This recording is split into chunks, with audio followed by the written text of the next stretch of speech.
Guys, I've always been against the idea of like an adversarial country specifically setting up shop in the United States of America for the sole purpose of like being able to feed Americans, let's just say this year. But then at any turn, let's just say this year also, taking it away from us in some like super nefarious, scary way because we've done something, I don't know, tariff, sanction, etc. to their country. So now they're pissed off and they're looking to take it out on the overall average American by, I don't know, withholding or slowing production of food that we have most likely gotten super accustomed to because they're working within the agricultural sector, guys, and or the pharmaceutical sector. Imagine these things here, guys. Like it seriously like frustrates me, bro. But anyway, let's go and jump to the video immediately. Get China out. Cheng warns U.S. food supply at risk, demands total purge. Okay. Welcome back. The House Ways and Means Committee holding an intense hearing on Tuesday, investigating left-wing nonprofit organizations and the, quote, maligned foreign influence in those operations. Committee Chairman Jason Smith called out multiple nonprofits for alleged ties to the Chinese Communist Party, including former tech mogul Neville Roy Singham, who I've also called out on this program. Right. Here's Jason Smith yesterday. Watch. Many of these tax-exempt groups also have documented ties to hostile foreign governments, like the Chinese Communist Party. It's no wonder that the People's Forum echoes Communist Party propaganda. One of their largest donors is a wealthy former U.S. tech executive living in Shanghai. Who is cozy, extremely cozy with the Chinese Communist Party. Know that this committee is coming for you. We will not hesitate to use every tool in our toolbox to root out the foreign influence lurking in America's tax-exempt sector. Joining me now is Gatestone Institute Senior Fellow. Start with goodwill. Start with goodwill. Gordon Chang, Salvation Army. Great to see you. What are your thoughts on this? We've talked a lot about how China has been able to infiltrate the U.S. on so many levels, and it's also what the chairman is talking about right here. Well, certainly. And what we saw in 2020 was that China actually participated in the Democratic Party primaries. They favored Joe Biden, and then they favored Biden over Trump in the general election. Of course and we also know that in 2020 that Chinese actors, probably at the behest of the Communist Party, were fomenting violence on American streets. So really what we got right now is an influence network that it has been basically committing acts of war against the United States. It's that serious. Yeah, it sure is. Now, President Trump is expected to meet Xi Jinping in Beijing on April 6th.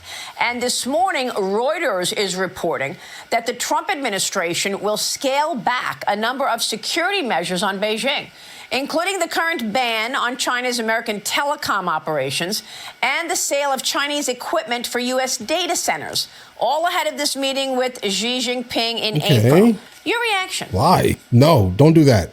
This is wrong on every level. Bro, what? I don't think President Trump should go to Beijing. But if he does, he should be going there from a position of strength. He should not be giving the Chinese concessions beforehand. That's what Keir Starmer did, the British prime minister. He approved China's mega embassy. Then Starmer went to Beijing and they humiliated him nonetheless. So this is just the wrong way to deal with China. Absolutely. You want to get results from China, you impose severe costs, and you make the Chinese negotiate with you. You don't give the Chinese what they want beforehand. This is just wrong. I agree. Well, I'm not. Bro, I agree 100% on that. Expecting Xi Jinping to humiliate President Trump, that's for sure. However, I agree that I don't know why the president has to give in on any of this stuff before this meeting. What's your take on China and its support of Iran? Because Iranian officials are pushing to strengthen ties with both China and Russia. Ever since Operation Midnight Hammer took out Tehran's nuclear sites last June, we know that all the way back to the 1980s and 90s, Iran was purchasing weapons from China. What about most recently? What do you know here? Because Tehran reportedly turned to local production or Russian imports. Is China helping to advance Iran's military? We know that there were about 20 flights of cargo planes from China to Iran. We also know that the reports are that China has sold Iran recently missile defense systems, anti-cruise ship missiles, all sorts of equipment that Iran would need if the U.S. were to attack. And the other thing, Maria, is that just a few days ago, Iran announced that there would be joint exercises among Iran, Russia, and China in the Indian Ocean. Yeah, guys, don't do this here. Like, I mean, I get it. You want to do it because, like, it shows the strength of your nation's kind of military to the world. They can kind of look at it from afar, but understand what's going on specifically in that area right now. You have a gigantic American strike group right there. So, like, do you plan on running your military exercises like right next to the strike group, guys? I mean, is that your goal here? Because I'm not sure that's going to work out very well. And then be fully aware that Trump just basically sent out another strike group to the region here. Understand what's going on here. Like, look at the last time this happened, bro. Maduro.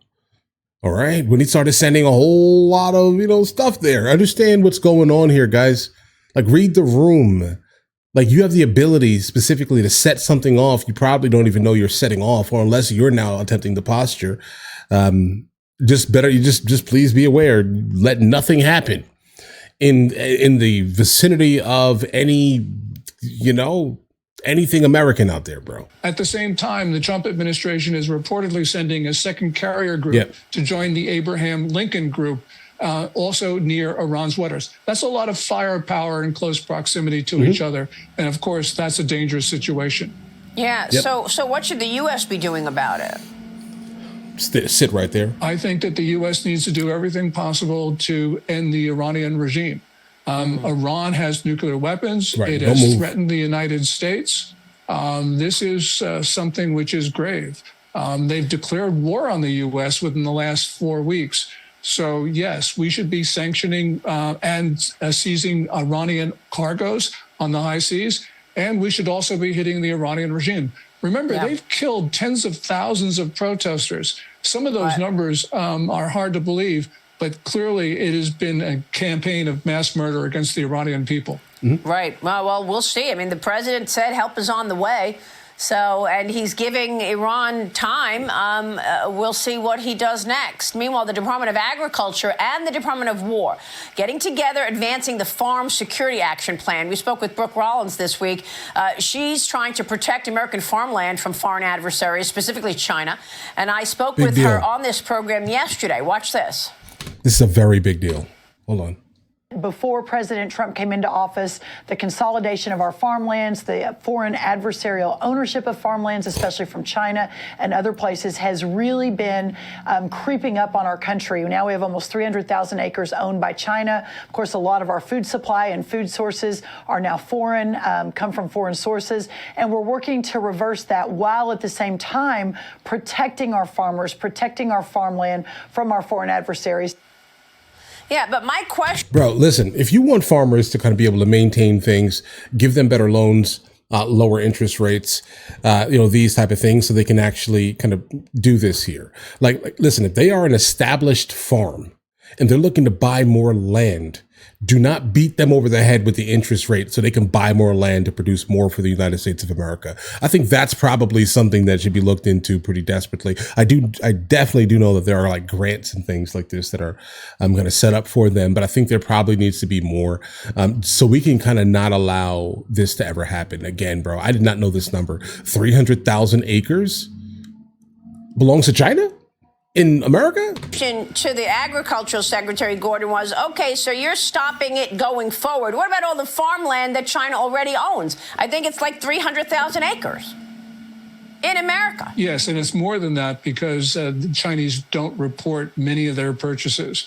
And what we should be doing is, we know the Chinese have been committing crimes on that land, and that means under federal forfeiture statutes, we can seize that land without compensation. And clearly we should be doing that. The other thing is that there should be federal legislation forcing the divestiture of farmland owned by China. Just give them a year, give them 2 years, but force them to give it up. And also, I think that we should be expropriating Smithfield.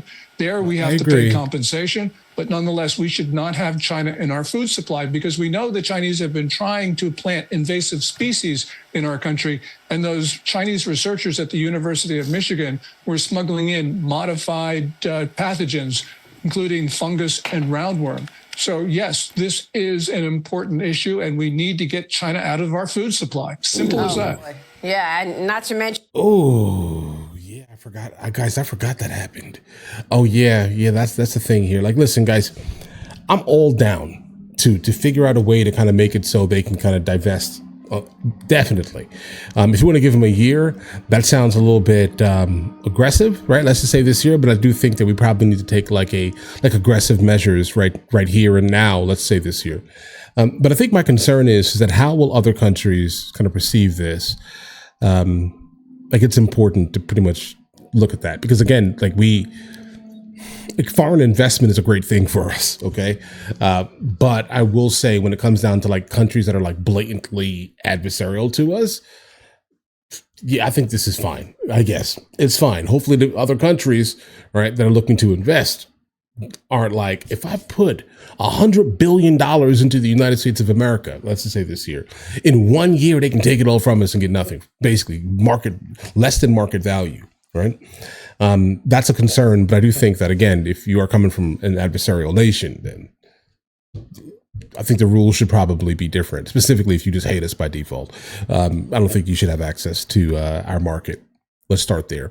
But listen, you guys all have an absolutely amazing day. Enjoy your day thoroughly. If there is anything else, we'll definitely jump into it. But as of right now, I'll catch you guys later. Guys, do you want to watch movies with me? I never actually thought to like promote it over here, guys. But if you guys do want to watch it, guys, we have hundreds of movies. And I mean hundreds of movies that we've reacted to. You guys can come watch them with me if you want to, along with many TV shows. Currently we're working on the show Dexter, along with Vikings, and we have a lot of series that are already completed. But if you guys do want to watch it with me, the link is in the description. Everything's available at the second tier. But of course, if that's not your thing, guys, don't worry, right? Listen, like and subscribe.